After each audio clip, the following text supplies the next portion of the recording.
डरावनी रातें YouTube channel में आपका स्वागत है। भूत प्रेत पिशाच और शैतानों की रोमांचक कहानियाँ आपको इस चैनल पर सुनने को मिलती हैं। अगर आपको ऐसी ही वीडियोस देखना पसंद है तो हमारे इस चैनल को सब्सक्राइब करना ना भूलें। तो हेडफोन लगा लें, कमरे की लाइट्स ऑफ कर लें, क्योंकि ये वक्त हो रहा है डरने का।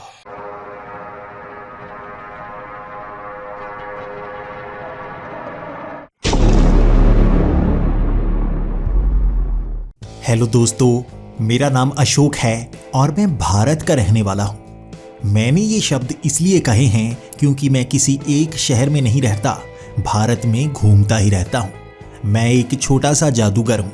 अपनी शो करने के लिए मुझे कभी किसी शहर में जाना पड़ता है तो कभी किसी शहर में जाना पड़ता है। पिछले 5 सालों से मैं ये करता जा रहा हूँ। नए नए शो मुझे मिलते रहते हैं और वहाँ जाकर ठीक ठाक पैसे भी बन ही जाते हैं। मैं कभी कभी सर्कस में भी काम करता हूँ, वहाँ भी ठीक ठाक पैसे मिल जाते हैं। मैं सोचा करता हूँ कि कब मैं एक बड़ा जादूगर बनूंगा।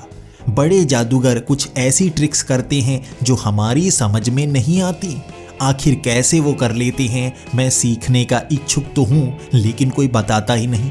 कई जादूगर कहते हैं कि ये बस एक ट्रिक होती है, लेकिन पीछे जो विज्ञान है वो समझाता ही नहीं। मैं भारत के बाहर भी 2-3 बार जा चुका हूँ। एक बार यूनाइटेड स्टेट्स और एक बार यूनाइटेड किंगडम, इसी के साथ एक बार इटली भी गया था। मैं सपने देखा करता हूँ कि कभी लास वेगास में भी मेरा एक शो होगा। उसे दुनिया का सबसे बड़ा मैदान कहा जाता है जादूगरों का। वहाँ पर बड़े बड़े कसिनो हैं। एक शो के आपको करोड़ों रुपए मिलते हैं, और अगर मैं कहीं वहाँ पर एक शो कर पाया तो खुद को बड़ा जादूगर कहला पाऊंगा, कह पाऊंगा, जिंदगी जीत पाऊंगा। हम जादूगरों की जिंदगी यही होती है, नई नई ट्रिक्स को सीखना, कुछ ऐसी ट्रिक्स अपनाना जो बाकियों को पता ना हो। उन्हें खुद ही बनाना पड़ता है ताकि कोई और जादूगर समझ ना पाए और हमारी ख्याति बढ़ पाए। अपना सर काट कर जोड़ लेना, कि इस तरह से एक ताबूत में लेट जाना और मिट्टी में गड़ जाना और गायब होकर कहीं और से निकल आना। मुझे कई ट्रिक्स आती हैं, लेकिन कोई बड़ी ट्रिक नहीं आती। ये तो और जादूगर भी दिखाते हैं कि इस तरह से उस ताबूत के नीचे से निकलने का रास्ता होता है और उस सुरंग के ज़रिए हम बाहर आ जाते हैं। कि इस तरह से किसी और को मास्क पहना देना जो मेरे जैसा दिखता हो और उसे ज़मीन में गाड़ देना, जबकि मैं तो बाहर ही हूँ, और खुद को गायब करके बाहर निकाल लेना, ये जादूगरों की ट्रिक होती है। मैं भारत में भी कई बड़े बड़े जादूगरों से मिल चुका हूँ, नई नई ट्रिक सीख चुका हूँ, लेकिन कोई भी अपनी मास्टर ट्रिक नहीं बताता। मैं माइकल को अपना गुरु मानता हूँ। वो जादूगर माइकल जो लास वेगास में बड़े बड़े शो दिखाते हैं। कभी कभी वो ऐसे जादू दिखाते हैं कि मैं भी सोच में पड़ जाता हूँ। भले ही मैं टीवी में देख पाता हूँ, लेकिन फिर भी सोचता रह जाता हूँ हजारों लोगों के सामने कि इस तरह से वो अपने हाथ को अलग कर लेते हैं। उनकी उंगलियां हिल रही होती हैं, दोबारा से हाथ को जोड़ते हैं। हाथ काटा कैसे, ये नकली नहीं हो सकता। कभी कभी अपना जुड़वा बना लेना, बिल्कुल जैसे उन्हीं की शक्ल वैसी ही हरकतें, और उसके बाद उनमें आपस में समा जाना, जुड़कर एक हो जाना। कई जादू तो ऐसे थे मेरी समझ के ही बाहर थे। उन्होंने अपनी टांगें उल्टी कर ली, उसके बाद सर के ऊपर अपना हाथ निकाल लिया। इतनी भीड़ के सामने ऐसी ट्रिक नहीं बताई जा सकती। कैसे करते हैं वो, मैं सोचा करता हूँ, कर तो सकता ही नहीं। बस उनसे सीखने को मिल जाए तो मेरी जिंदगी सफल हो जाएगी। मेरा एक शो श्रीलंका में लगने वाला था, और तभी मुझे खबर मिली थी कि जादूगर माइकल भी वहां पर आने वाले हैं। मेरे गुरु, मैं हमेशा उन्हें अपना गुरु मानता था, भले ही उनसे एक बार भी मिल नहीं पाया था। इस शो में वो भी आने वाले थे, लेकिन वो बस गेस्ट बनकर आने वाले थे और सामने दिखाए जाने वाले जादू को देखकर वहां से जाने वाले थे। उनसे एक बार मिल पाऊं, बात कर पाऊं, कुछ ट्रिक्स सीख पाऊं, बस यही लालच थी मेरे मन में। और ये शो जब शुरू हुआ, उन्हें सामने देखकर मुझसे एक ट्रिक तो खराब ही हो गई थी। मैं इतना ज़्यादा उत्सुक था कि वो लाल रुमाल जो जेब में डालना था वो मैंने नीचे गिरा दिया, और दूसरी जगह से वो लाल रुमाल मैंने गायब करके निकालना था, वहाँ से निकाल दिया। सब लोग मुझ पर हंस रहे थे। एक रुमाल नीचे गिरा हुआ था, एक हाथ में था। मेरी ट्रिक सबके सामने आ चुकी थी कि गायब होकर वो रुमाल दूसरी जगह नहीं पहुंचा, दूसरी जगह और कोई रुमाल रखा है जो सामने आया है। मेरी आंखें नम थी, मैं झटका खा चुका था। कभी भी कोई जादूगर फेल नहीं होता। अगर आप फेल हो जाएं तो आपका करियर ही खत्म हो जाता है, और मैं भी यही सोच बैठा था। उसके बाद शो जल्दी खत्म हो गया और माइकल अब भी 3-4 घंटे वहीं पर रहने वाले थे। मैं उनसे बात कर सकता था।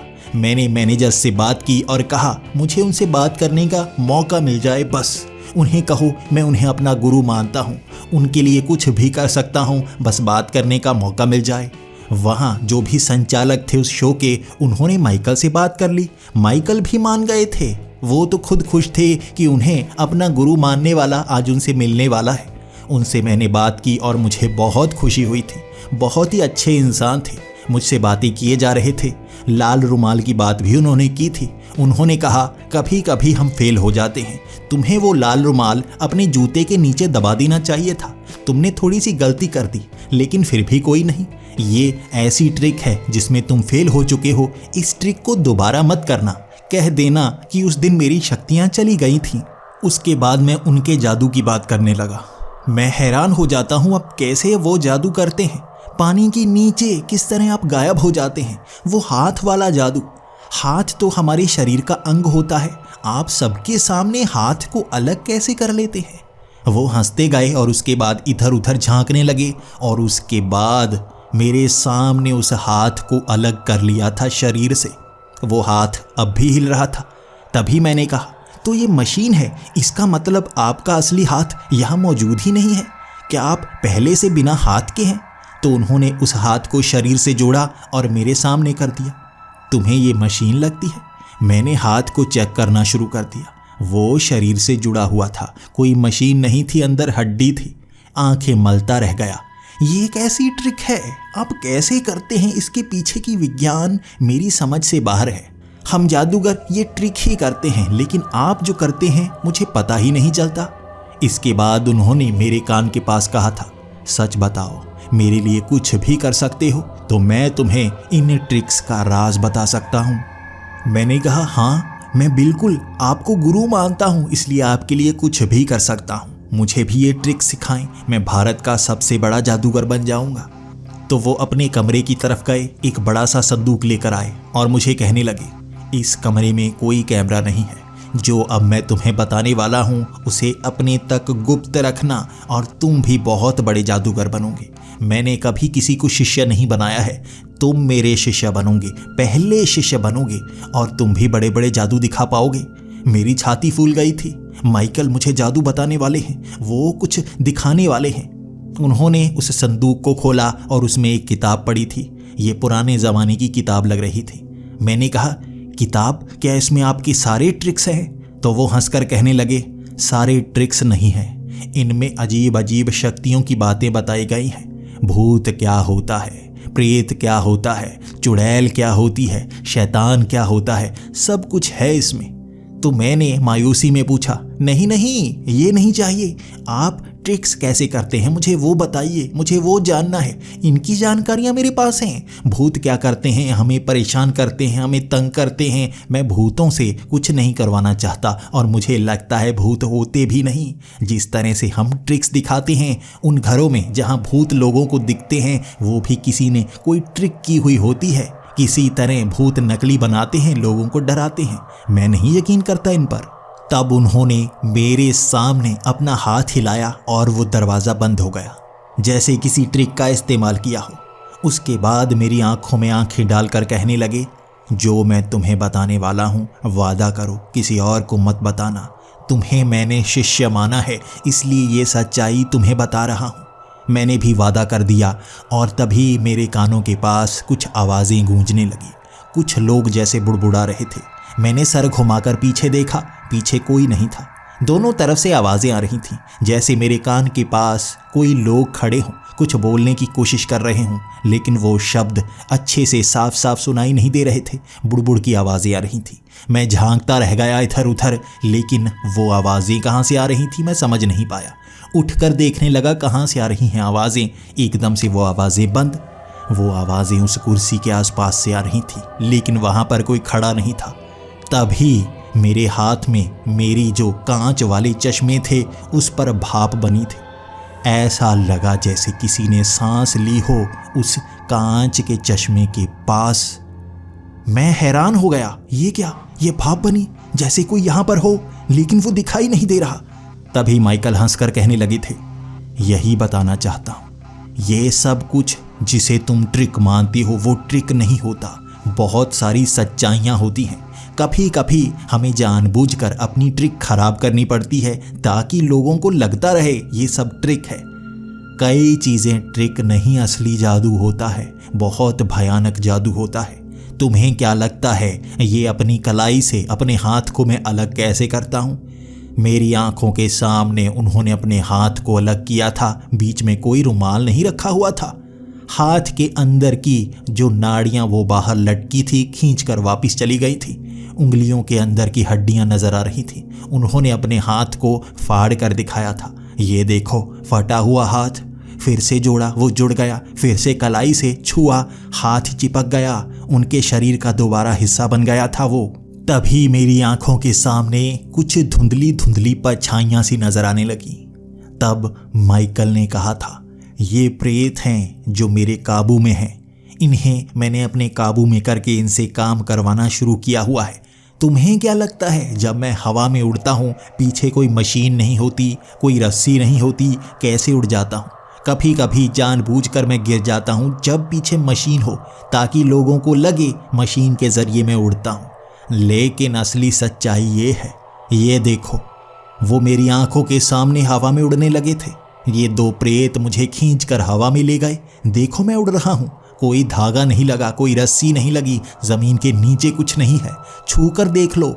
मैं माइकल को छू कर देख रहा था, सच में कुछ नहीं था। वो उड़ते हुए दो प्रेत उन्हें हवा में लटकाए हुए थे। मैं आंखें मलता रह गया और जब वो नीचे आए मैं उनके पांव पड़ गया था। कमाल है, ये जादू की नई तकनीक है। तो वो हंसते हुए कहने लगे, नई तकनीक नहीं है, यही असली पुरानी तकनीक है। ट्रिक वाली तकनीक तो अभी आनी शुरू हुई है लोगों को बेवकूफ़ बनाने के लिए, ताकि उन्हें लगता रहे सब कुछ ट्रिक है। पुराने ज़माने से ही ये असली जादू होता रहा, बस झूठ की तरह दिखाया जाता रहा। क्योंकि पुराने ज़माने में जब भी कोई जादू दिखाया करता था, लोग भड़क जाया करते थे, जादूगर समझकर मार दिया करते थे। बचने के रास्ते कम थे, इसलिए ट्रिक का सहारा लिया गया। कहा गया ये ट्रिक है। लेकिन अब डर भी नहीं है, फिर भी छिपकर ही रहना पड़ता है, सरकारों से डरना पड़ता है, इसीलिए सब कुछ ट्रिक ही बताया जाता है। मैं पाँव में पड़ा हुआ था और कहने लगा था, ये सिखाइए मुझे, ये बताइए कैसे प्रेत काबू किए जाते हैं। ये तो कुछ भी कर सकते हैं, कोई समझ ही नहीं पाएगा कैसे ये जादू हो रहे हैं। मैं बड़ा जादूगर बन जाऊंगा, ऐसी ऐसी ट्रिक करूंगा जिसके लिए दिमाग कम इस्तेमाल होगा, ये प्रेत काम कर देंगे। तो वो मुस्कुराते हुए कहने लगे थे, उठो, तुम्हें ये बक्सा दिया है, ये किताब है, इसे पढ़ना। सब कुछ है इसमें, कैसे प्रेत काबू करना है, इसी से काम होगा तुम्हारा। मैंने जल्दी से उस किताब को पकड़ना चाहा, लेकिन तभी माइकल ने रोक दिया। ध्यान रखो, शुरुआत करनी ही सबसे मुश्किल है। तुम्हें एक काम करना होगा, एक एक पन्ना आएगा, उसमें जो जो दिखाया जाएगा, जो जो बताया जाएगा, वो निकलकर तुम्हारे सामने आएगा। कहीं वीरान में चले जाना, कहीं खाली, ऐसी जगह जहां कोई ना हो। हर एक दिन तुम्हें इसका सामना करना होगा। दिन के वक्त तुम अपने काम कर सकते हो, रात को एक पन्ना पलटना। सबसे पहले भूत आएंगे, वो भूत तुम्हारे सामने आएंगे, उनसे लड़ना, मुकाबला करना। रात के 9 बजे ये कार्यक्रम शुरू हो जाएगा, 12 बजे तक ये कार्यक्रम चलेगा। यहाँ पन्ने में भूत की सारी जानकारी मिलेगी, लेकिन नीचे की लाइन नहीं नजर आएंगी, वो 12 बजे नजर आएंगी। जब वो नजर आए, उसमें बताया होगा भूत से कैसे निपटना है, तब वो करना, उससे निपट लेना। लेकिन जान का खतरा है। इसी तरह चुड़ैलें भी आएंगी, बहुत सारे और जीव भी आएंगे, लेकिन जब काल प्रेत आएंगे उन्हें काबू में कर लेना। 2 काल प्रेत काफ़ी होते हैं हमें उड़ाने के लिए, बाकी चीज़ें करने के लिए। ये सारे जादू तुम भी कर पाओगे, लेकिन अंत तक बने रहना, क्योंकि ये काल प्रेत तुम्हें मार भी सकते हैं। इसलिए किताब को पढ़ते रहना। अंत में कोई आएगा जिससे सौदा करना होगा, वो सौदा पूरा करना, उसके बाद किसी का डर नहीं, कोई प्रेत चुड़ैल नुकसान नहीं कर पाएगी। हमेशा के लिए महान जादूगर बन जाओगे। ले जाओ इस किताब को। मैं अब तुमसे तभी बात करूंगा जब तुम मेरे मुकाबले के हो जाओ। बड़े जादूगर बन के आना। मैं उस किताब को थामकर वहां से जाने लगा था, लेकिन कानों में वो गूंज पड़ रही थी। ऐसा लग रहा था जैसे दूर से कुछ धमक सी कानों में सुनाई दे रही हो। मैंने माइकल से पूछा था ये क्या है। उन्होंने कहा, छू लिया है किताब को, अब पूरी पढ़ना, छोड़ना मत। अभी निकल पड़ो। आज की रात से ये सफ़र शुरू होगा। वीरान में, खाली में, जहाँ कोई तंग ना कर पाए। वहाँ कोई हुआ भी वो भाग जाएगा इन हरकतों को देखकर। मैं उसी समय श्रीलंका के जंगल में एक झोंपड़े के पास पहुंच गया था। खाने पीने का बहुत सारा सामान था। वहाँ उस किताब में बहुत सारे पन्ने थे, 15 से 20 पन्ने होंगे, और हर एक पन्ने पर कुछ ना कुछ अलग होगा। वो मुझे एक एक करके पढ़ना है, एक रात में एक पन्ना। धीरे धीरे मैं मुकाबला करूंगा महान जादूगर बनने का। आज शाम तक मैं इंतज़ार करता रहा था। जैसे ही 9 बजे मैं पहला पन्ना पढ़ने लगा। भूत क्या होते हैं, कहाँ से आते हैं, कैसे हमें तंग करते हैं, धीरे धीरे परछाइयाँ बनते हैं, फिर हमें परेशान करते हैं, आसपास भटकते रहते हैं, छू नहीं पाते, डराते बहुत हैं। वो 9 बजे के बाद ऐसी हरकतें हो रही थी। काले रंग की परछाइयाँ नजर आ रही थी, कभी परछाई इस तरफ, कभी परछाई उस तरफ। वो भूत वहाँ बार बार नजर आ रहे थे। मैं भूतों पर यकीन नहीं किया करता था। पहली बार भूतों से सामना हुआ था। बहुत डर लग रहा था। कभी वो भूत पेड़ों पर चढ़ जाते, कभी पैरों के नीचे से निकलते। बार बार मैं छलांगे लगाता रहता और उस किताब को मैंने पढ़ा। भूत आसपास रहते हैं लेकिन छू नहीं पाते हैं, सामान गिरा पाते हैं, यही लिखा गया था। अंतिम लाइनें अभी नहीं 12 बजे निकलनी थी। मैं डरा हुआ था। कभी मैं इधर भागता, कभी उधर भागता। उसने मुझे छुआ तक नहीं था, लेकिन मैं तो बहुत डरा हुआ था। बार बार मुझे पेड़ों के पीछे छिपना पड़ता, लेकिन भूतों से छिपा नहीं जा सकता। उस अंधेरे में ज़्यादा डर लगता तो मैंने वहाँ पर आग जला ली। 12 बजे तक सच कहूँ मेरी जान गले तक आ गई थी। मैं जैसे इस दुनिया को छोड़ना ही चाहता था। इतना डर चुका था। भूतों से डर सबको लगता है। इस तरह परछाइयाँ बन बन कर करीब से निकल रही हैं। क्या करूँ? 12 बजे वो अक्षर उभरे थे। उसमें कहा गया था, भूत कुछ करते नहीं, बस डराते हैं, हिलाते हैं, सामान गिराते हैं और कुछ नहीं करते। भूत बस आग से डरते हैं। जहाँ पर भूत की परछाई दिखे वहाँ जलती हुई कोई चीज़ गिरा देना, वो भूत खत्म। बस इतना आसान रास्ता था। इसके बाद आसपास परछाइयाँ नजर आती रहीं। जो मैंने आग जलाई हुई थी, कुछ लकड़ियाँ हाथ में ले ली थीं। परछाइयाँ इधर उधर बन रही थीं क्योंकि अब आग 2-3 जगह पर जल रही थी। जैसे ही वो परछाई मेरे करीब आई थी, मैंने वो जलती हुई लकड़ी ज़मीन पर फेंकी, उस परछाई पर फेंकी। उस परछाई से धुआं सा निकला और वो गायब। अब परछाइयाँ थोड़ी कम थी। एक एक करके मैं लकड़ी फेंकता गया। वो परछाइयाँ धुआं बनकर उड़ती गई। वहाँ 5 से 6 भूत थे जो धुआं बनकर गायब हो चुके थे। मैं 3 घंटों में उन्हें खत्म कर पाया था और अब डर नहीं लग रहा था। ऐसा लग रहा था मैं भूतों पर जीत गया हूँ। मुझे बहुत खुशी हुई। 3 बजे तक मैं इतना खुश था। धीरे धीरे वहाँ रोशनी होना शुरू हो गई 6 बजे के करीब। जब दिन हो गया, अब तो बिल्कुल भी डर नहीं। ऐसा लग रहा था मैंने बड़ा तीर मार लिया है। पहले पन्ने के उन भूतों को संभाल लिया है। सफ़र काफ़ी लंबा है। धीरे धीरे किसका और सामना करना होगा वो मुझे देखना है। आज रात अगला पन्ना पढ़ूंगा। शाम तक तो मैंने आराम किया क्योंकि मुझे रात को जागना था। 8 बजे मैं उस किताब के दूसरे पन्ने को पढ़ने लगा था। दूसरे पन्ने में प्रेत की जानकारी थी। जब कोई मर जाता है तो प्रेत योनि में पहुंच जाता है। अब प्रेत योनि में पहुंचे के पास शक्तियां होती हैं। उसने अभी शरीर त्यागा होता है, इसलिए दोबारा शरीर में घुसने की कोशिश करता है। 9 बजने के बाद मुझे पता चला था आसपास एक प्रेत है। पहले तो वो परछाई की तरह ही लग रहा था। धीरे धीरे वो सफ़ेद धुएं सा बन गया। उसके बाद मुझे लगा मेरे शरीर के आसपास कुछ है। मेरी एक बाजू मेरे कंट्रोल में नहीं रही। बार बार मेरी एक बाजू मेरे गले के करीब जाती, मेरा गला घोंटने की कोशिश करती। मैं अपनी बाजू पर कंट्रोल नहीं कर पा रहा था। एक टांग, एक बाजू किसी और के कंट्रोल में थी। दूसरी टांग, दूसरी बाजू किसी और के कंट्रोल में थी। वो मैं था जो बीच में फंसा हुआ था। बार बार मैं हिलाकर अपने शरीर को वहां से भागने की कोशिश करता।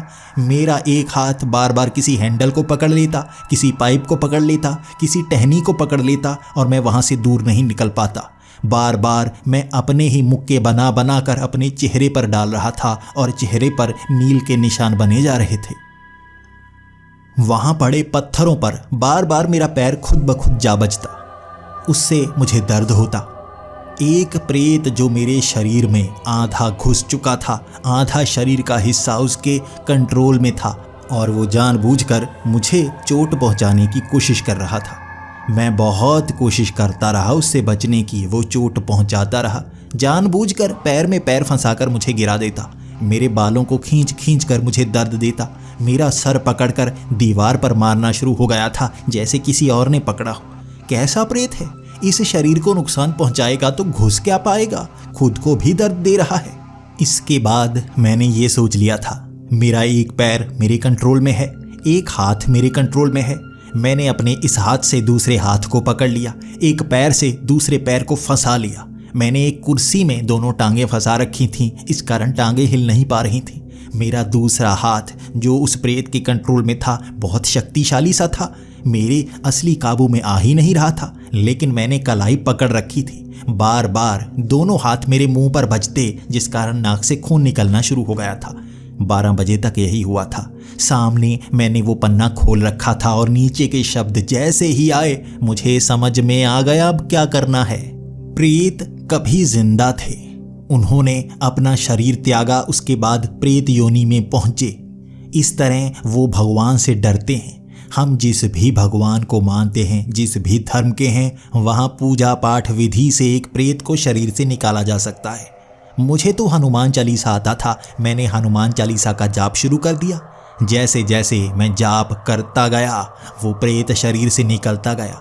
वो चीखें मार रहा था, वो चीखें मुझे कान में सुनाई दे रही थीं। उसके बाद मेरी दोनों बाजू मेरे कंट्रोल में, मेरी दोनों टांगें मेरी कंट्रोल में।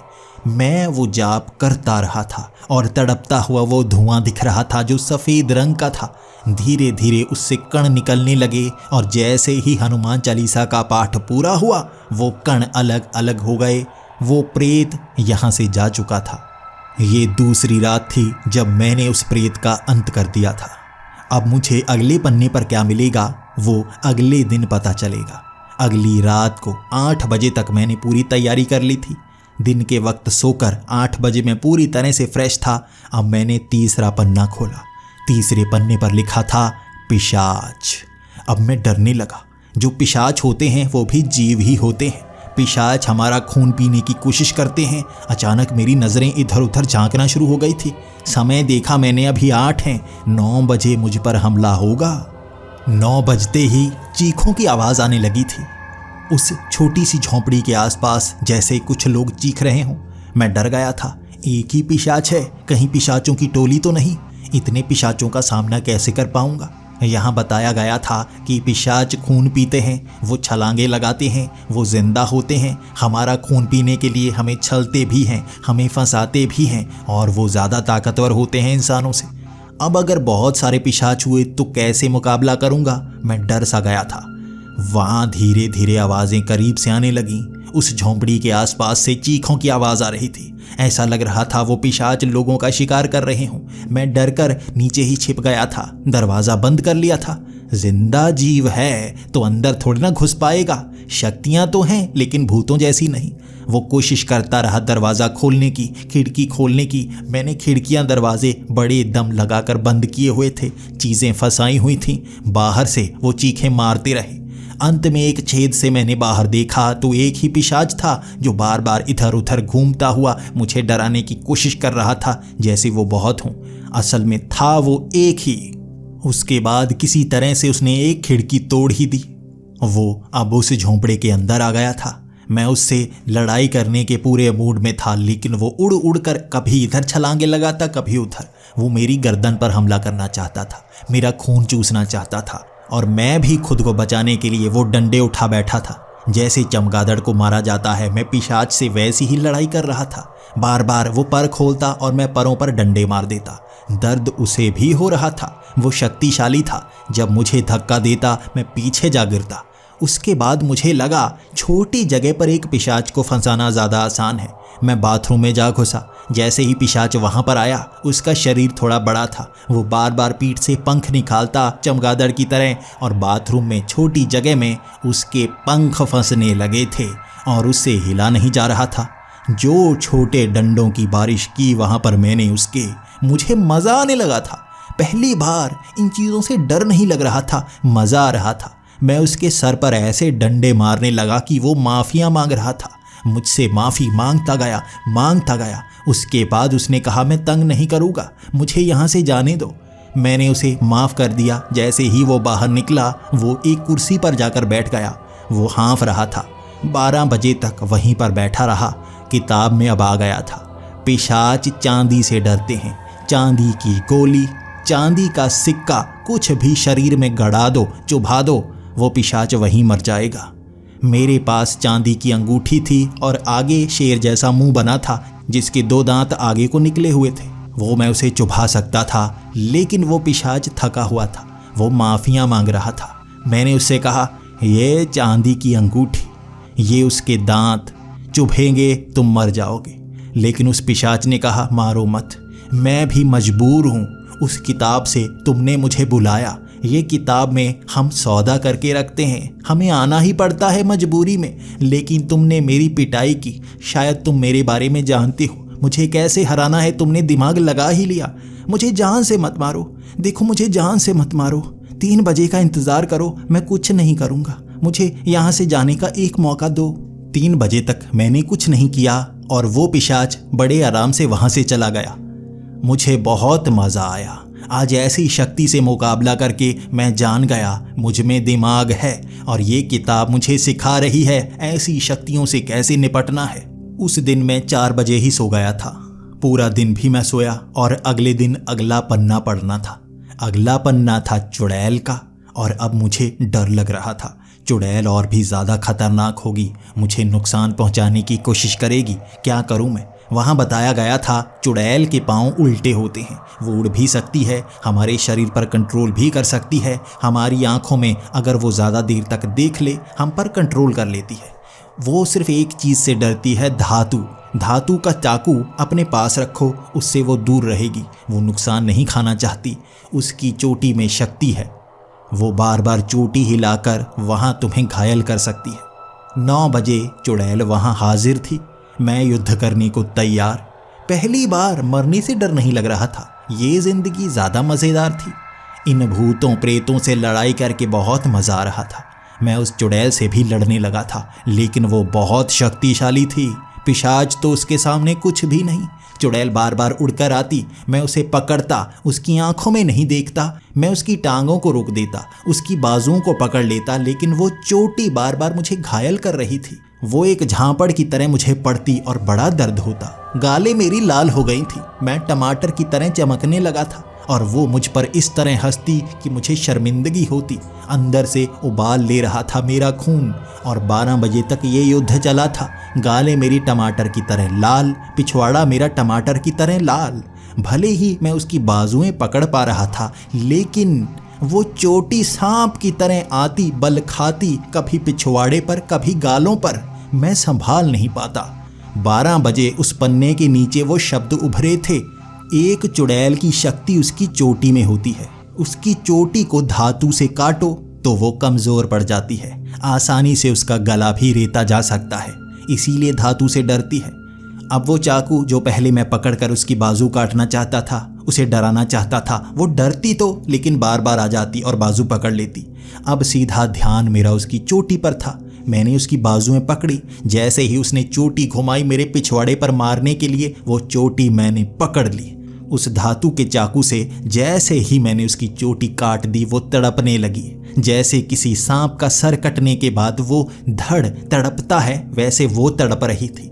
पहले उसकी बालों की चोटी की हुई थी, लेकिन जैसे ही वो चोटी कटी थी, उसके बाल खुले हो गए थे। वो खुले बाल सफ़ेद रंग के, और वो तड़प रही। जैसे जोंक पर नमक फेंका जाता है, वो छोटी होने लगती है। ये चुड़ैल छोटी होती जा रही थी।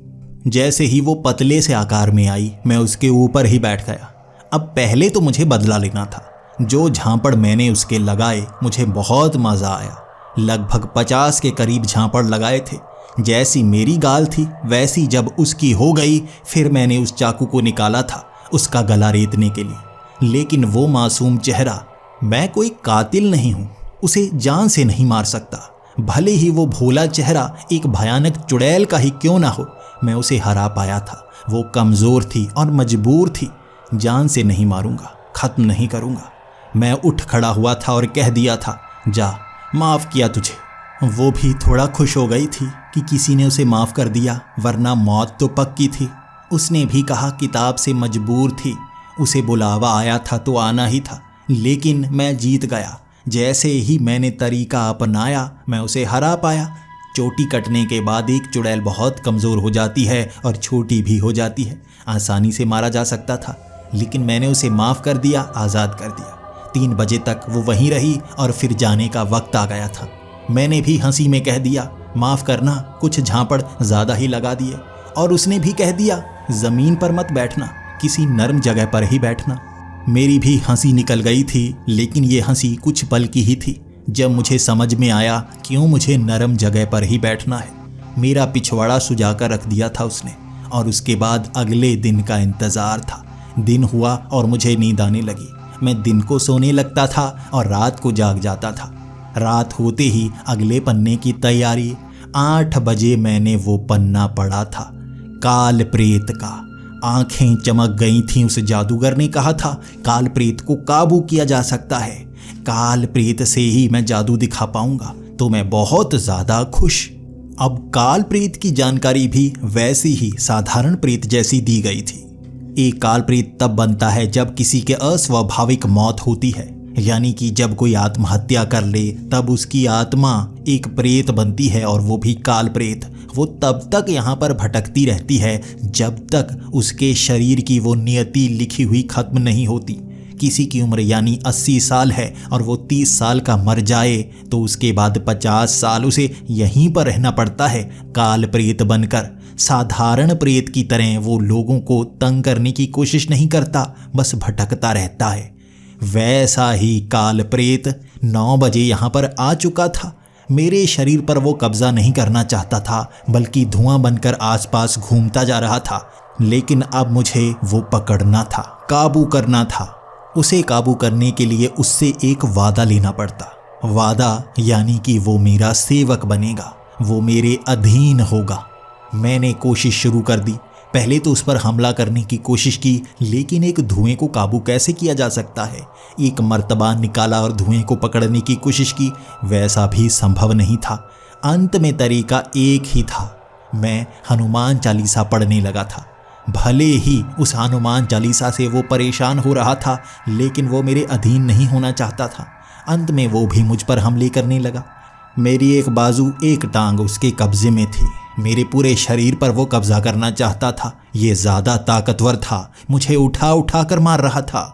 मैंने भी हनुमान चालीसा का जाप बंद नहीं किया। उसे दर्द होने लगा और अंतिम जो शब्द हनुमान चालीसा के आने शुरू हुए वो कराहने लगा था। वो धुआं मिटने की कगार पर था और मैं चाहता था उससे वादा ले लूं। मैंने कहा, दे वादा, मेरे अधीन रहेगा, मेरे काबू रहेगा।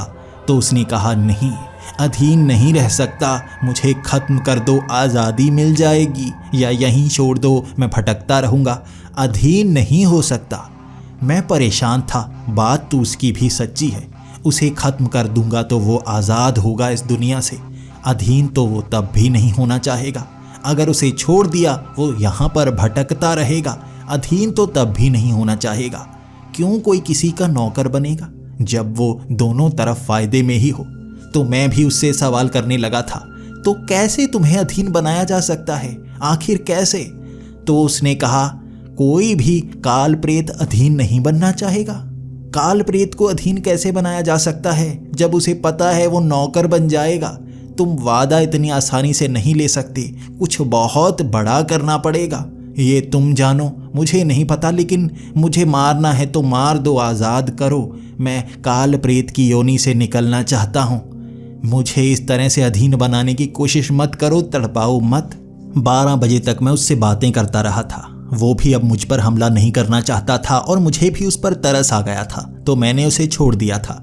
12 बजे वो अक्षर उभरे थे उस किताब में, एक काल प्रेत को अधीन किया जा सकता है। ये मैं पहले से जानता था, लेकिन उसके बाद मैंने शब्द पढ़े, काल प्रेत की आत्मा को काबू करना पड़ेगा। उसके बाद काल प्रेत पूरी तरह से काबू में आएगा और काल प्रेत कभी अपनी आत्मा नहीं देगा। इसका मतलब मैं काबू कर ही नहीं सकूंगा। कैसे किया होगा उस जादूगर ने, ये तो वो जादूगर ही बता सकता है। 3 बजे तक मैं उससे बातें करता रहा, तरीके जानने की कोशिश करता रहा, लेकिन वो यहाँ से जा चुका था। मैंने भी अब ये लालच छोड़ दी थी। इस किताब को पूरा पढ़ूंगा, उसके बाद वो जादूगर बनूंगा। ऐसे काल प्रेत को किस तरह अधीन करना है वो जादूगर से जान ही जाऊंगा बाद में। आज कुछ और करता हूँ। अगले दिन मैं सो गया था, रात को उठा फिर से। हर पन्ने में कुछ नया आता, कभी डायन आती तो कभी दम पिशाच। हर रोज कुछ ना कुछ नया आ रहा था और मैं मुकाबला करता जाता। उसमें जो जो बताया हुआ था मैं वैसा ही करता जाता और जीत जाता। हर पन्ने को मैं जीतता गया। अब तो जैसे इन भूत प्रेतों से लड़ने में बहुत मज़ा आ रहा था। धीरे धीरे वो शक्तियां मैं हासिल कर रहा था कि कैसे इनसे जीतना है। आखिरी दिन था वो, आखिरी पन्ना था वो। 8 बजे का मैं इंतज़ार कर रहा था और मेरी आंखों में एक अलग ही चमक थी।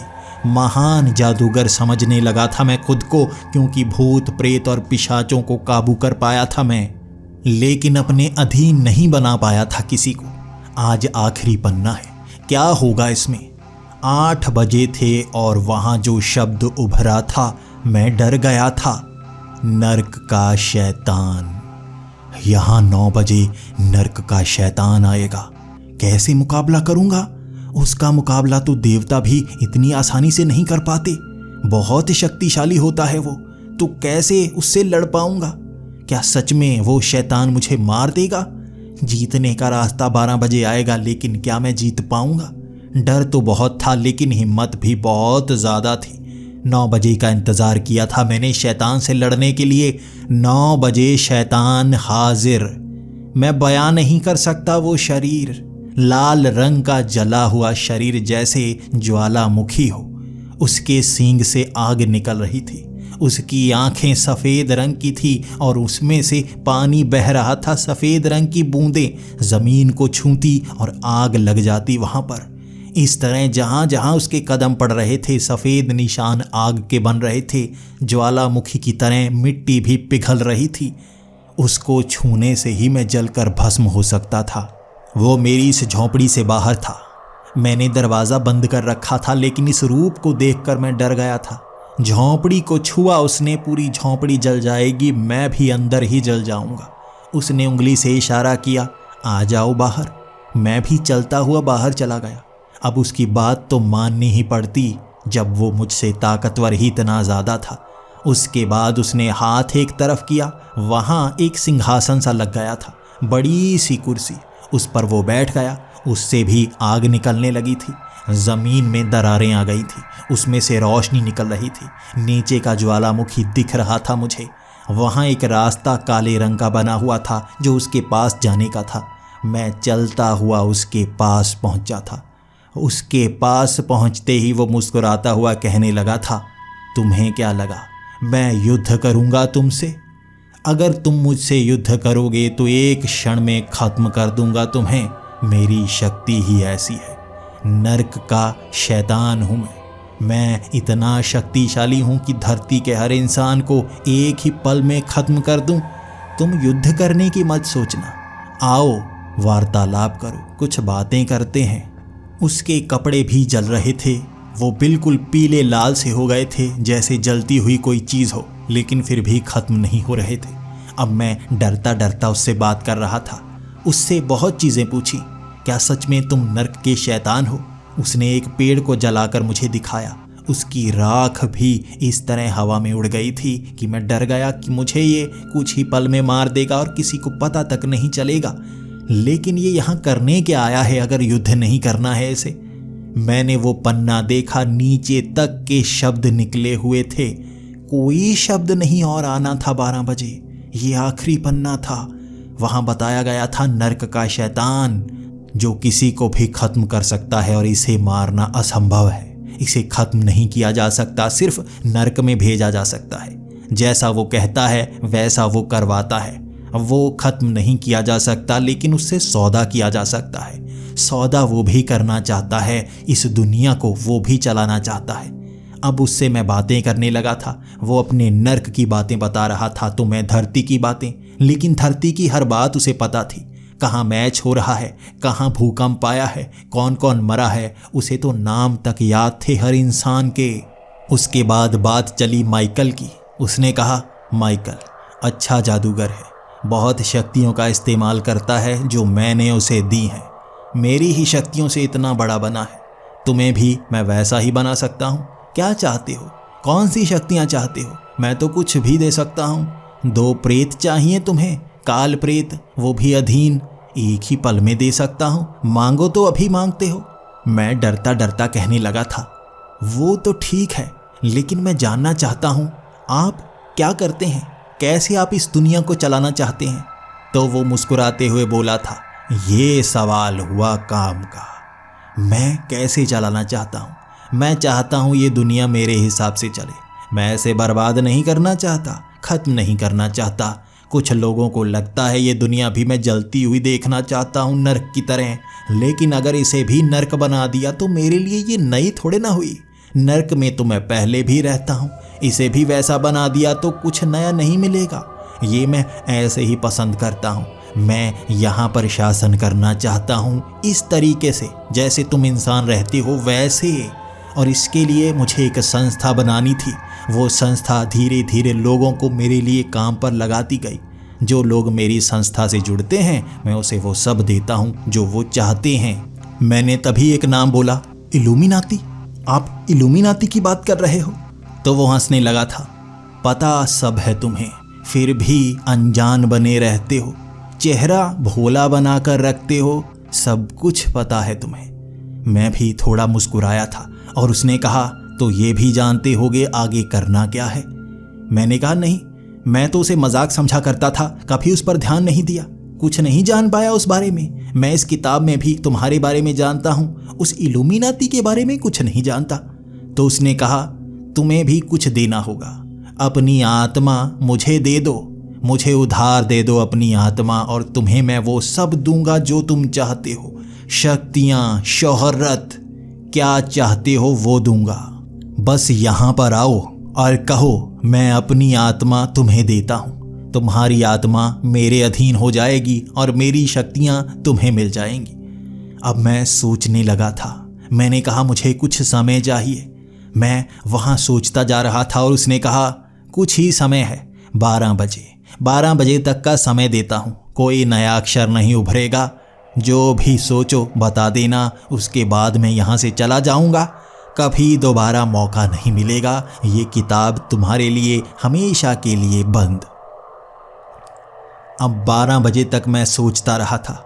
उससे 10-15 मिनट पहले मैंने मन बना लिया, मैं दूंगा उधार अपनी आत्मा, लूँगा सब कुछ, बड़ा जादूगर बनूंगा, महान जादूगर बनूंगा, फिल्मों में काम करूंगा, ढेर सारा पैसा लूँगा। मैं दूंगा अपनी आत्मा इसे, अधीन कर दूंगा अपनी आत्मा इसके। इसके बाद मैं चलता हुआ उसके पास जा रहा था और एक दरार के पास मैं खड़ा हो गया। मुझे लगा कि अगर सौदा करना है तो बराबरी का करेंगे ना। मैं तुम्हारे पास चलकर आऊँगा, तुम मेरे पास चलकर आओ, क्यों ना बराबरी का सौदा करें। तो वो मुस्कुराया और चलता हुआ मेरे करीब आने लगा। मैंने ठान लिया था अपनी आत्मा उसके अधीन कर दूंगा, लेकिन उसकी चाल, वो धीरे धीरे चलता हुआ आ रहा था। वहाँ एक घंटी की आवाज़ आ रही थी, एक ऐसी घंटी जो उसने पहन रखी थी। उसने एक ब्रेसलेट पहन रखा था जिसमें घंटी लगी हुई थी। जैसे ही वो चलता, हाथ हिलाता, वो घंटी की आवाज़ आती। मैं इस घंटी की आवाज़ को पहचानता था। ये घंटी की आवाज़ जादूगर माइकल की कलाई पर लगे उस ब्रेसलेट में टंगी हुई घंटी की आवाज़ थी। क्या कोई शैतान ऐसी ब्रेसलेट पहनेगा जिस पर घंटी लगी हो? उसे पहनने की क्या ज़रूरत है? उसका शरीर तो जल रहा है, फिर भी घंटी की आवाज़ क्यों? उसने अपना हाथ बढ़ा दिया था मेरे बहुत करीब। मैंने भी अपना हाथ थोड़ा आगे किया। मैं उसकी कलाई देखना चाहता था। वो जलता हुआ ब्रेसलेट थोड़ा धुंधला दिख रहा था, लेकिन मैंने उसे पहचान लिया था। एक तरफ एम लिखा हुआ था। ये कोई शैतान नहीं है, ये जादूगर माइकल है, जो शैतान के रूप में मेरे सामने आया है मेरी आत्मा अधीन कराने के लिए। इसी तरह तो काल प्रेत बनते हैं, आत्मा को अधीन करने के बाद। मैं पीछे हट गया था और मैं कहने लगा था, आजा अपने असली रूप में, पागल मत बना। मैं जानता हूं तू जादूगर माइकल है। शैतान इस तरह सामने नहीं आने वाला। नर्क छोड़कर यहाँ हम इंसानों के पास आएगा। वो क्या करने आएगा? तो वो कहने लगा था, 12 बजने वाले हैं, मौका जाने वाला है, जल्दी कर जल्दी कर। मैं मुस्कुराता हुआ कहने लगा था, पागल बनाना है किसी और को बना। 2 काल प्रेत तेरे काबू में हैं, मुझे तीसरा बनाना चाहता है। और ये बात सुनकर वो भी गुस्से में आ गया था। उसने अपना वो जलता हुआ चोला उतारा और अंदर से निकला वही जादूगर माइकल। वो मेरी तरफ देखकर कहने लगा था, तू कैसे पहचाना तुझे पता कैसे चल गया? तो मैंने कहा, ये ब्रेसलेट, इस पर लगी जो घंटी, इसे पहनकर नहीं आना चाहिए था। मैं फंस गया था। अगर ये घंटी की आवाज़ ना आती। तो वो अपने उस ब्रेसलेट को उतार कर फेंक रहा था और मैंने कहा, ना, अब उतारने का कोई फ़ायदा नहीं, मैं तो पहले ही जान चुका हूँ। तो अब क्या? तुमने वो किताब मुझे इसलिए दी ताकि मेरा भरोसा जीत पाओ। वहाँ भूतों को, प्रेतों को मेरे पास भेजा, चुड़ैलों को मेरे पास भेजा। उसी से मैं भरोसा बना पाया कि मैं कुछ बड़ा कर रहा हूँ। अंत में भेजा एक शैतान को सौदा करने के लिए, लेकिन एक गलती कर दी। ये ब्रेसलेट पहनकर, ये चोला पहनकर नहीं आना चाहिए था। पकड़े गए। मैं अपनी आत्मा अधीन नहीं करूँगा। तुम मुझे भी इसी तरह अपना नौकर बनाकर रखोगे जादू दिखाने के लिए। दुनिया के लिए मैं मर जाऊँगा, तुम्हारे लिए नौकर बन जाऊँगा। उसके बाद वो हंसता हुआ कहने लगा था, बच गए, लेकिन और नहीं बच पाते। मुझे एक और नौकर चाहिए था, कोई ऐसा जिसे मुझ पर बहुत भरोसा हो। मुझे लगा था तुम मेरे भरोसे लायक हो, लेकिन तुम दिमाग बहुत चलाते हो। इसके बाद वहाँ धुआं उठा था और वो गायब। उसने कोई ट्रिक दिखाई और वो वहाँ से गायब हो गया। मैं उसे उस अंधेरे में ढूंढता रहा था। ना वो किताब मिली, ना वो मिला। वो यहाँ से जा चुका था और मैं भी मायूस था। मैं फंसने ही वाला था। इस तरह से वो जादू दिखाता है। उसे पता है कि इस तरह से किसी की आत्मा को अधीन करना है। इसी तरह उसने 2 आत्माएं अधीन कर रखी हैं। उससे वो ट्रिक दिखाता है। वो शैतान से कभी भी सौदा नहीं किया होगा। उसने बस आत्माओं को अधीन बना रखा है जादू दिखाने के लिए। 2 पहले हैं, एक मैं और होता, 3 बन जाती, लेकिन मैं बच गया। इसके बाद मैंने कंप्लेंट की थी। मैंने जादूगरों की एसोसिएशन से भी कंप्लेंट की, कुछ और लोगों को भी बताया, पुलिस को भी बताया। कोई मानने को तैयार ही नहीं। हर कोई कहता ये ट्रिक होती है, सच थोड़े ना होता है। तुम्हें भी ट्रिक दिखाई होगी, तुम डर गए। यही तो जादूगर माइकल का कमाल है। ऐसे ऐसे जादू दिखाते हैं, लोगों को बेवकूफ़ बना देते हैं, बस ट्रिक होती है। आज भी इस सच्चाई को मन में छिपाए बैठा हूँ। क्या करूँ, क्या बदला लूँ? मैं तो बच गया, शायद कोई और मजबूर फंस ही जाएगा। उसकी शक्ति का मुकाबला मैं शायद कर भी ना पाऊँ। मुझे किसी 2 आत्माओं को अधीन बनाना होगा उसका मुकाबला करने के लिए, और मैं इतना क्रूर नहीं कि किसी जिंदा इंसान को इस तरह से अपना कैदी बना लूं। इसलिए आज भी मैं भारत का एक छोटा सा जादूगर कहलाया जाता हूँ। खुशी मुझे इस बात की है कि जो भी करता हूँ ईमानदारी से करता हूँ, किसी को दुख नहीं पहुँचाता। भले ही असली जादू नहीं दिखाता, ट्रिक दिखाता हूँ, लेकिन सोते वक्त मन में खुशी होती है। ईमानदार हूँ, अच्छा हूँ।